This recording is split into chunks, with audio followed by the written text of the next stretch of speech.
আজকের পর থেকে কখনো বলবেন না যে আমি চেয়েছিলাম কিন্তু পেলাম না। পেলেন না বা লাভ করতে পারলেন না, তার কারণ আপনি সঠিকভাবে চাইতেই পারছেন না।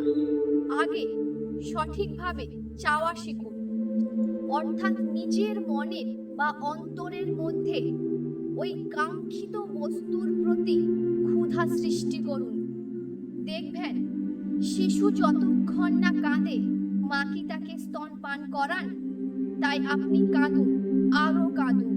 দেখবেন ওই কাঙ্ক্ষিত বস্তু আপনার সামনে একসময় উপস্থিত হবেই।